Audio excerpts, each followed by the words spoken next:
This story is based on the true life of an 84-year-old man who fought against the British for his country's independence. But several decades later, at the age of 84, he wanted to study for the first time. Until now, no one in 84-year-old has ever attended a primary school in world history.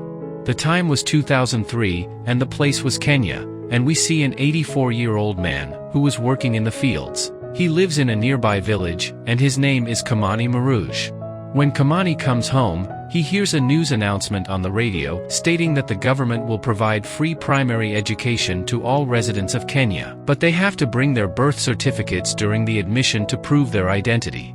The next day, we see a school filled with many children and their parents. Every parent wants their children to receive an education. The principal and teacher at the school is named Jane. Another teacher approaches her and says that someone wants to meet her.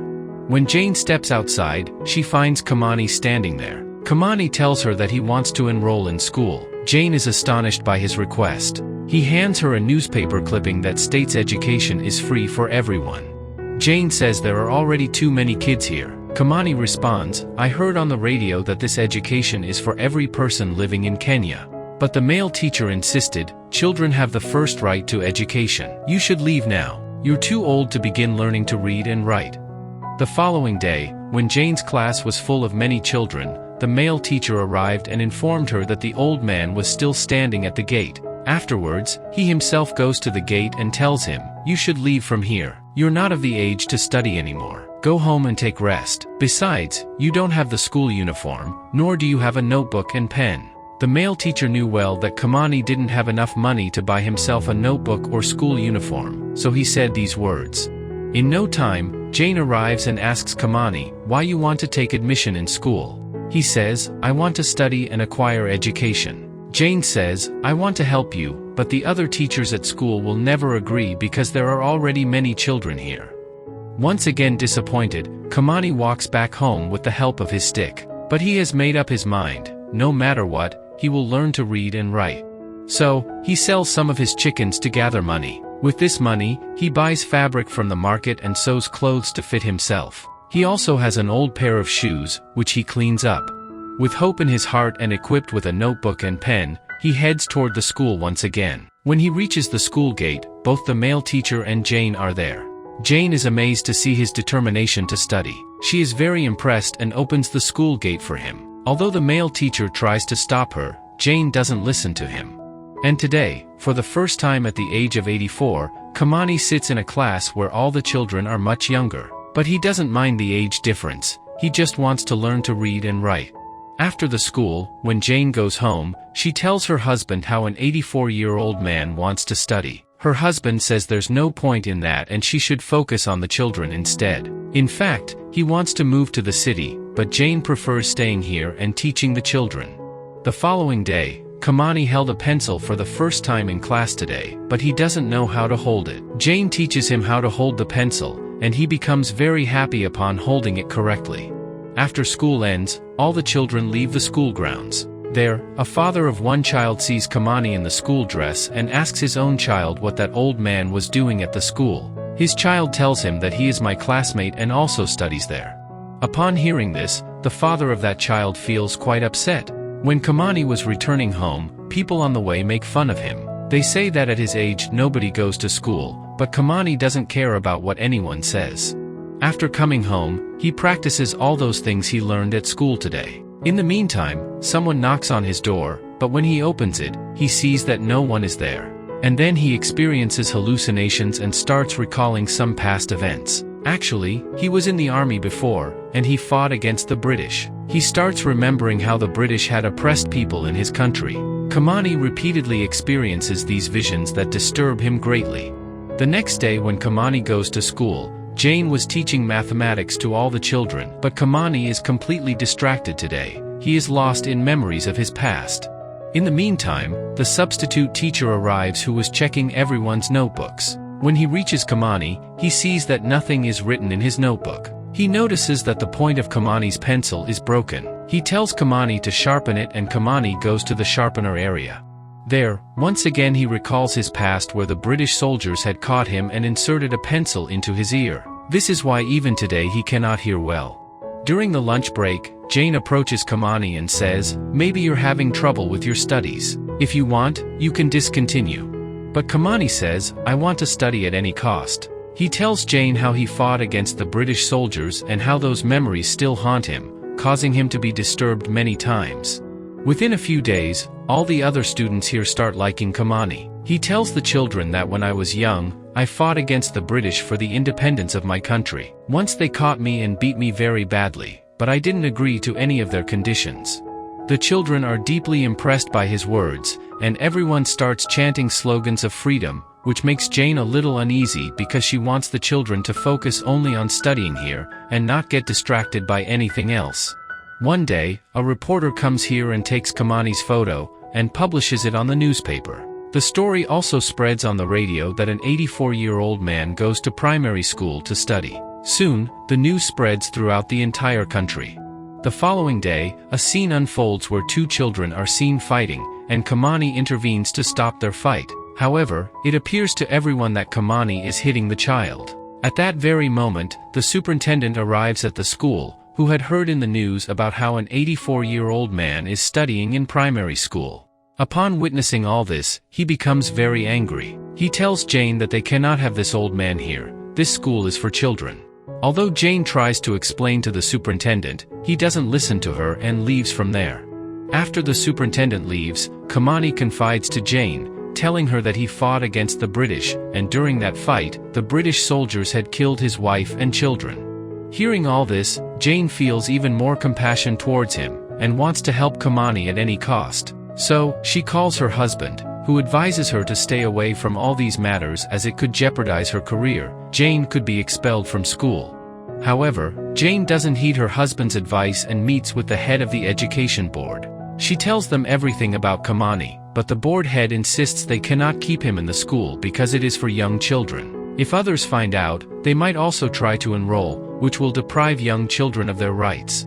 After that, with no other option, he is forced to attend senior school. However, he sees that the students there have no interest in studying, and there is no benefit for him to be there. So, he meets Jane and asks her to teach him at least a little so that he can learn to read and write himself. Jane wants to help him, so she calls the superintendent again and requests permission for Kimani to come to school, so that he can learn to read and write, but the superintendent clearly refuses. After this, Jane decides that she will make Kimani her assistant so that he can get permission to come to school. A few days later, many press reporters come to interview Kimani, because the news has spread throughout Kenya that an 84-year-old man is studying in a primary school. The reporters ask Kimani why he wants to study. Kimani says, "I believe that through education, we can permanently eradicate poverty in our country. Education has immense power." Many people are watching Kimani's interview. Now, all the parents feel that the school should only be for young children. For an old man, we shouldn't waste even a single seat. That's why everyone starts protesting outside the school and says that Kimani should be expelled from the school. However, Jane tries to explain to them that Kimani has much knowledge that can teach your children, but no one listens to her. In no time, the superintendent also arrives here, who warns Jane and says, "This is your last chance. You will have to remove Kimani from the school." Kimani's heart also breaks because everyone is protesting against him. He remembers his wife a lot, whom he loved dearly. Meanwhile, we are shown a student whose marks are not good, which makes his father very angry. He feels that Jane does not pay attention to the children, and her focus is more on Kimani. There, Jane is shown teaching Kimani even after school hours. At that moment, she receives a phone call from a man who threatens her, saying, "If you don't remove Kimani from the school, we don't even know what we will do with you." A few days later, many politicians come here who praise Jane because they are very pleased with her work. Jane is very happy about this. At that moment, the father of that child whose marks were very low comes. He tells Jane that he knows she receives a lot of money in exchange for Kimani's interview. He demands Jane to give him the money. Jane tries to explain that she doesn't receive any money, she hasn't taken any money from anyone. However, he doesn't believe her and angrily leaves from there. Now, Jane starts receiving threatening calls multiple times. She lives alone here, so she feels scared. She calls her husband from the city to come here, and when he's home, an unknown man calls and lies, saying that his wife Jane is living here with another man. In reality, these are people who don't want Kimani to be educated in her school, and they now want to ruin both of their relationships. Then, Kimani is shown. A man comes to him. This man is the father of the same child whose marks were low, who had gone to Jane and was demanding money. He also makes the same demand from Kimani here. Kimani says, "I never take money in exchange for interviews. News people come to me on their own." But the man provokes the villagers, so the next day, they attack the entire school. But Kimani was a freedom fighter. He fought the British. He is not afraid of those people. So he attacks them with his stick, and everyone flees from there. The following day, Jane receives a letter from the education department, stating that she has been transferred from there, and her new school is very far from here. Jane's husband suggests that she doesn't need to go there and should quit the job, but Jane refuses to do so, which increases her husband's suspicion even more. He starts to believe that Jane might actually be having an affair. Hearing these things deeply saddens Jane. After this, Jane goes to Kimani and tells him that she has been transferred. Kimani offers to go with her, but Jane declines, saying she doesn't want to add any more troubles to her life. She calls Kimani to school for her farewell, but Kimani doesn't come. Many students are saddened by Jane's departure because they all love her dearly. Kimani watches Jane leave from a distance, and now the superintendent comes and informs everyone that a new principal will arrive soon. The next day, the new principal arrives, bringing joy to all the parents of the students. However, all the students are very sad as Jane has left. In protest, they close the school main gate and start throwing stones at the school gate, forcing the new principal to flee from there. On the other hand, Kimani gives his goat to a driver and tells him, "Take me to the city." In reality, he wants to meet the chairman of the Board of Education. He arrives at their office and tells the secretary, "I want to meet the chairman."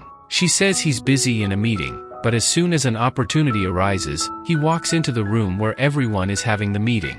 He opens his shirt and shows his back to everyone, which has deep scars from whip wounds. He says, "I fought against the British. They enslaved our country and subjected us to severe atrocities because we did not have good education, and I want good education for the children of our country. In our village school, we need Jane. I want you to transfer her back to the same school."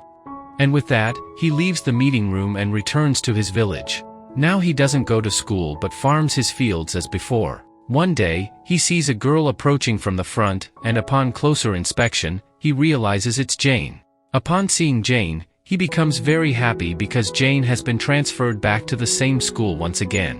This makes Kimani and all the students very happy. One day, Kimani receives a letter and takes it to Jane. He asks her, "Can you read this letter for me?" Jane gives the letter to the assistant teacher who never liked Kimani and says, "Please read this letter." The assistant teacher reads the letter that came from the government.